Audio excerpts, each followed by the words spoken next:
নির্যাতিত কৃষক ঐক্য সংগঠনের পক্ষ থেকে আজকে মানববন্ধন কর্মসূচিতে উপস্থিত হয়েছি। আজকের মানববন্ধনের সম্মানিত সভাপতি হাজী মোহাম্মদ আসগর আলী সাহেব সহকারে গণ্যমান্য মুরব্বী যারা এখানে উপস্থিত আছেন, সকলকে জানাই আমার আন্তরিক সালাম। হিন্দু ভাইদের জন্য আদাব, অন্যান্য জাতির প্রতি আন্তরিক ধন্যবাদ। আজকের এই মানববন্ধন কর্মসূচিতে আমরা বলতে চাই, ওই ভূমিদস্যু মাদক কারবারি সন্ত্রাসীর মদতদাতা তহিদ দালাল এই দেশে কোনোদিনও শাসন কায়েম করতে পারবে না। কারণ সেই দেশের মানুষের জায়গা সম্পদ জোরপূর্বকভাবে দখল করে নিয়েছে।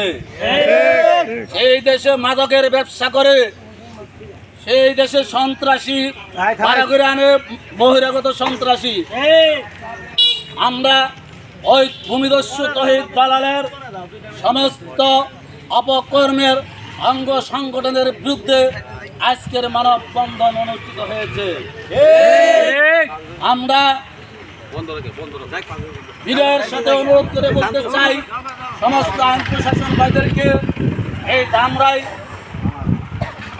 প্রতিটি নেতা কর্মী ভাইদেরকে আমরা বিনয়ের সাথে অনুরোধ করতে চাই, আপনারা আসেন, এই অসহায় নির্যাতিত কৃষকের পাশে দাঁড়ান।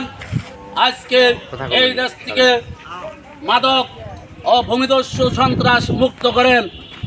আজকের রাজনীতি তো হচ্ছে মানুষের কল্যাণে রাজনীতি করেন, আপনারা নিজের পকেট গরম করার জন্য রাজনীতি করেন না, মানুষের কল্যাণের জন্য তো রাজনীতি করেন। তাই আমরা বিনয়ের সাথে অনুরোধ করে বললাম, আসেন আজকে এই অসহায় কৃষকদের পাশে দাঁড়ান, ওই ভূমিদস্যু তাড়ান, মাদক কারবারি তাড়ান, সন্ত্রাসী মুক্ত করেন এই দেশ থেকে।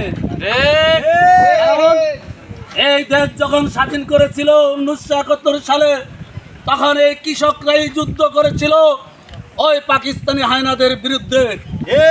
আজকে এই কৃষকদের কথা বলে যাবেন না আপনারা। এই কৃষকদের কারণে আজকে আপনারা এমপি, মন্ত্রী, চেয়ারম্যান, মেম্বার হয়েছেন, এই কথা বলা যাবে না। যদি আপনারা ভুলে যান তাহলে ভুল করবেন, আপনারা মুনাফিকের খাতায় নাম দিবেন, এই কথাটা আমি বলে দিলাম।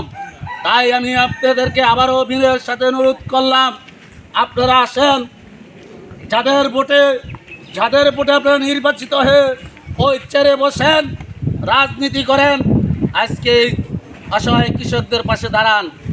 এই বলে আপনাদেরকে আমি বিনয়ের সাথে অনুরোধ করে আমার সংক্ষিপ্ত বক্তব্য এখানে শেষ করলাম। জয় বাংলা, জয় বঙ্গবন্ধু, জয় হোক এই খেটে খাওয়া মেহনতি মানুষের।